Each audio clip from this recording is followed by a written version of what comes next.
दोस्तों नमस्कार, जय हिंद जय भारत। नाम रमेश सिंह, ठगी पीड़ितों की आवाज़ संगठन का राष्ट्रीय अध्यक्ष, संगठन का संस्थापक आज फिर आप लोगों के बीच में उपस्थित हुआ हूं। और उपस्थित होने के साथ साथ कुछ लेटेस्ट जानकारी, जो आवेदन हुआ था, जो हम लोगों ने तहसील स्तर पे, आप सारे लोगों ने या जिला स्तर पर आवेदन दिया था, जिसको लेकर के बीच में माननीय मुख्यमंत्री महोदय जनता दरबार में पहुंचे थे और सक्षम अधिकारी और सहायक सक्षम अधिकारी के लिए कलेक्टर के मतलब इन्हें आदेशित निर्देशित किया जाए कि जो भी विभिन्न चिटफंड कंपनी और क्रेडिट कोऑपरेटिव सोसाइटी के आवेदन हुए हैं अतिशीघ्र इन पर कार्रवाई की जाए, कंपनी को नोटिस भेजा जाए, इनकी प्रॉपर्टी अटैच किया जाए और सेल आउट करके पीड़ित जमाकर्ताओं का भुगतान सुनिश्चित कराया जाए। जिसको लेकर के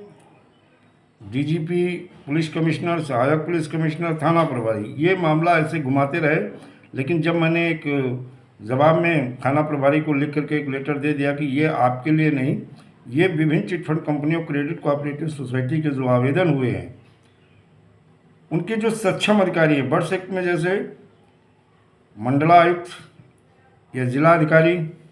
अपर, और जो पीआईडी एक्ट में अपर जिला मजिस्ट्रेट वित्त राजस्व, इनके लिए लेटर माननीय मुख्यमंत्री को मैंने दिया था। जिसको लेकर ये गोल गोल गलत तरीके से पुलिस के पास भेजा जा रहा है, जबकि पुलिस का इसमें कोई रोल नहीं है, क्योंकि वेरिफिकेशन जब होगा तब आपका रोल होगा। पहले सक्षम अधिकारी इन कंपनियों को नोटिस भेजे और नोटिस भेजने के बाद में जो उसका एक तरीका है, उस तरीके से कंपनी को एक नोटिस भेजा जाता है कि कंपनी के जो डायरेक्टर होते हैं या जो जिम्मेदार लोग होते हैं वो उपस्थित होकर के अपर जिला मजिस्ट्रेट वित्त राजस्व या बर्ड्स एक्ट में सहायक मंडल आयुक्त या जिला अधिकारी के पास उपस्थित होकर वो चीज़ें जो होती है दर्ज कराते हैं कि इन कंपनियों में इन लोगों ने पैसा जमा किया, हम कैसे देंगे, कब देंगे, सारी चीज़ें क्लियर होती हैं। लेकिन वो सीधा पुलिस की तरफ घुमा दिया जाता है। अगर वो लोग मान जाते हैं तो अच्छी बात है, और नहीं तो फिर उसके बाद में फिर सक्षम अधिकारी जो होता है, चाहे बर्ड्स एक्ट का होगा तो वो भी फिर जो पुलिस अधीक्षक अपराध को नोडल अधिकारी बनाया गया है, फिर उनका रोल आता है।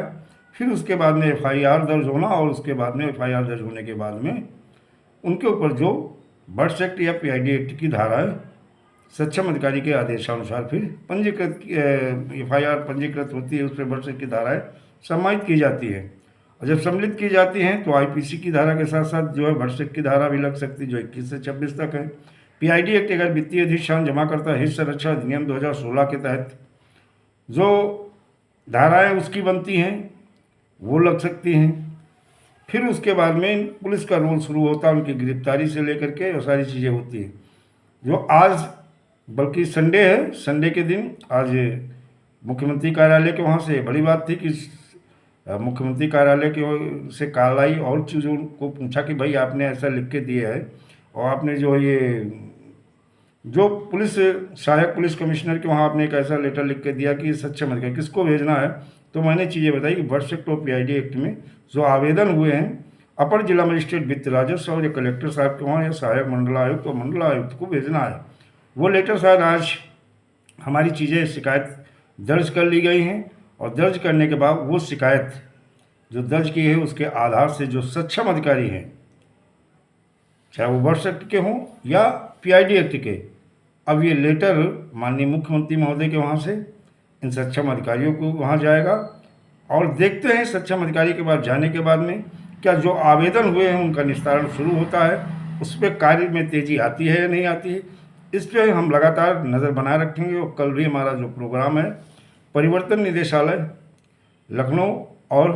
उप मुख्यमंत्री ब्रजेश पाठक से मिलने का प्रोग्राम है। मौसम अच्छा रहा